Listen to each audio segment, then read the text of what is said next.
जिस काम को हम मन से नहीं करते उसका रिजल्ट भी हमारे मन के हिसाब से नहीं आता। अधूरा मन से किया गया कोई भी काम कभी अच्छा हो ही नहीं सकता। हम पढ़ने तो बैठते हैं लेकिन मन से नहीं पढ़ते। यही चीज़ है कि ना तो कोई चीज़ याद होती है और ना ही कोई बात समझ में आती है। हम सीखना तो सब चाहते हैं लेकिन मन नहीं करता। यही वजह है ना तो हम उस चीज़ के बारे में जान पाते हैं और ना ही वो चीज़ हमें समझ आती है।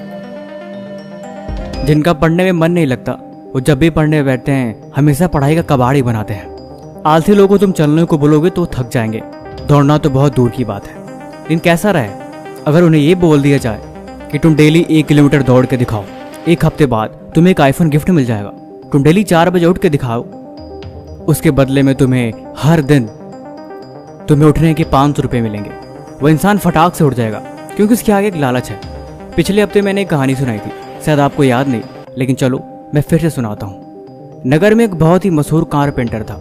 कारपेंटर वो जो घर बनाने काम करते हैं। उसकी कारीगरी इतनी माहिर थी कि छोटी से छोटी डिटेल भी बहुत ही अच्छे से करता था।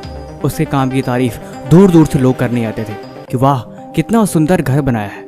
तुम्हारे घर को देख के आंखें हट ही नहीं रही। आखिर तुम इतनी कारीगरी कैसे कर लेते हो? बिना किसी मशीन की मदद से इतना सुंदर घर कोई कैसे बना सकता है? वो सिर्फ एक ही जवाब देता कि दरअसल मैं इस काम को मन से करता हूँ। मैं जब भी इस काम को करता हूँ मैं खो जाता हूँ। मुझे कुछ दिखाई नहीं देता। मुझे न तो किसी की बातें सुनाई देती है और न ही किसी और तरफ मेरा ध्यान जाता है। मैं इस काम में अपना पूरा सहयोग के साथ अपना 100% देता हूँ, जिसकी वजह से जो रिजल्ट है वो आप लोगों के सामने है। धीरे धीरे समय बीतता गया। उस कारपेंटर ने बहुत पैसे कमाए। जितना पैसा उसने कमाया उससे कहीं ज़्यादा उसके मालिक ने पैसे कमाया। धीरे धीरे वो बूढ़ा हो चला था। काफ़ी वक्त गुजर गया। अब उसके अंदर वो पहले जैसी बात नहीं थी, लेकिन वो काबिलियत आज भी उसके अंदर थी। उसने विचार किया कि अब मुझे रिटायरमेंट ले लेनी चाहिए, क्योंकि अब मैंने पैसे भी बहुत कमा लिए हैं और अब मुझे काम करने की इच्छा नहीं है। अब मैं संन्यास लेता हूँ, अब कुछ पल अपने लिए जीऊँगा।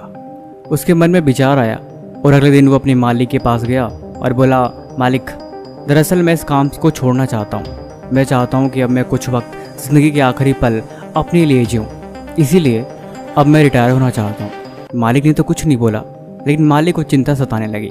अब ऐसा मालिक भला कौन चाहेगा कि उसके यहाँ का एक मशहूर कारपेंटर काम छोड़ के चला जाए? उसका तो धंधा ही ठप हो जाएगा। लेकिन फिर भी उसने बचपन से उनके यहाँ काम किया था, ना चाहते हुए भी मना नहीं कर सका। उसने बोला, ठीक है तुम जाओ, इसके बारे में कल बात करते हैं। तो उसने बोला, ठीक है मालिक, इसके बारे में आप विचार करके मुझे ज़रूर बताइएगा।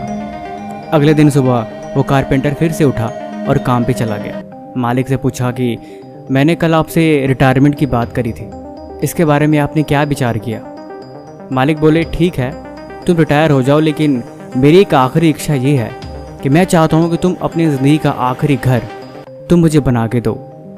कारपेंटर को मन ही मन बड़ा गुस्सा सा आया कि आज मेरे रिटायरमेंट के दिन है और आज मुझे विदाई देनी चाहिए और इसने मुझे एक और काम दे दिया। लेकिन खैर, अब मालिक ने बोला और वो भी दिन के आखिरी वाले, फिर तो करना ही था। उसने ना चाहते हुए भी अपने हथियार उठाए और काम पे चला गया।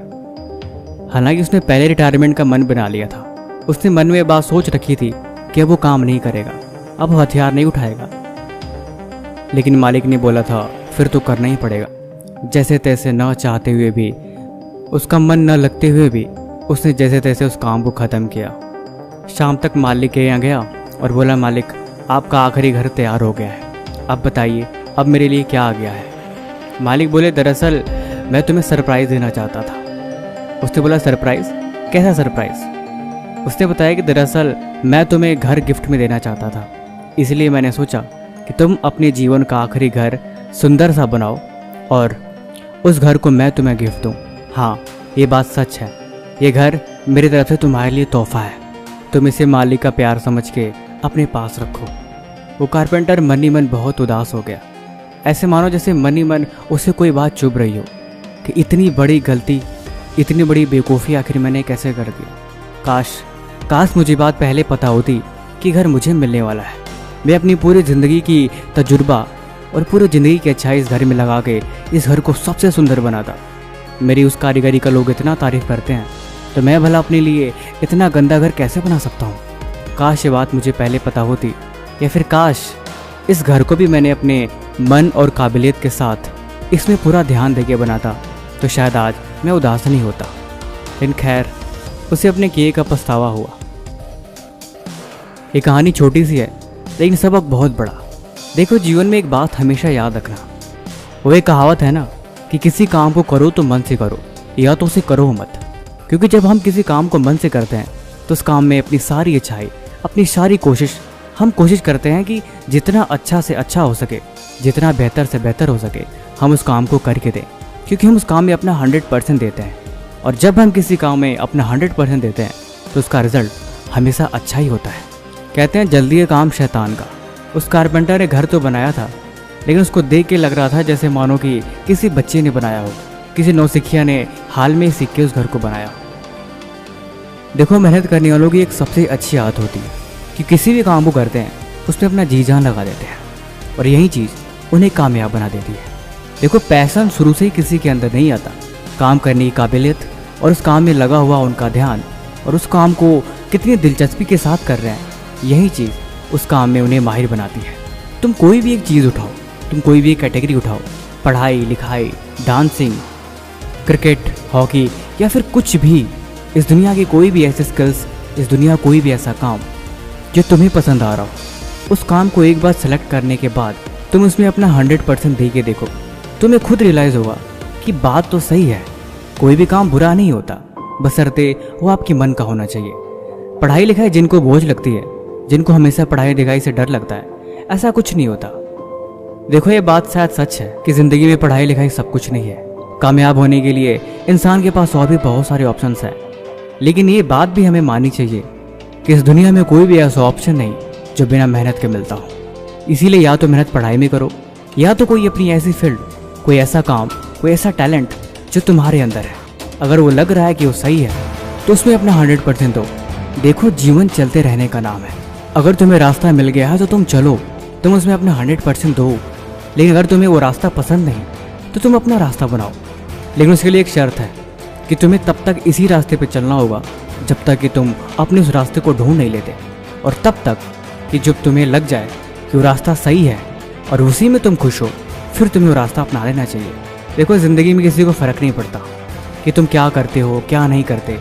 अगर तुम कामयाब हो और तुम्हारी कामयाबी का रास्ता लोगों की भलाई के लिए है, फिर तुम्हें चाहिए कि तुम जी जान लगा के उसमें मेहनत करो। सोचो मत, शुरू करो। रो मत, तुम बस चल पड़ो। कामयाबी मिलेगी तुम्हें, बस तुम चलो तो सही। सपने होंगे साकार, बस तुम आगे बढ़ो तो सही। तुम ये ना सोचो कि रास्ता कैसा है, अगर है जिद तो बस चलते रहो। जो जैसा है वो वैसा है। अगर है भरोसा तुम्हें खुद पे तो यकीनन एक दिन जीत जाओगे तुम। हर मंजिल मिल जाती है मेहनत करने से, इस बात को भी एक दिन सीख जाओगे तुम। बाकी वीडियो कैसे लगी हमें कमेंट बॉक्स में ज़रूर बताना। बाकी किसी भी तरह का सवाल है तो आप वो भी हमसे पूछ सकते हैं। तब तक मिलते हैं हम आपसे एक और नई वीडियो के साथ अगले दिन। धन्यवाद।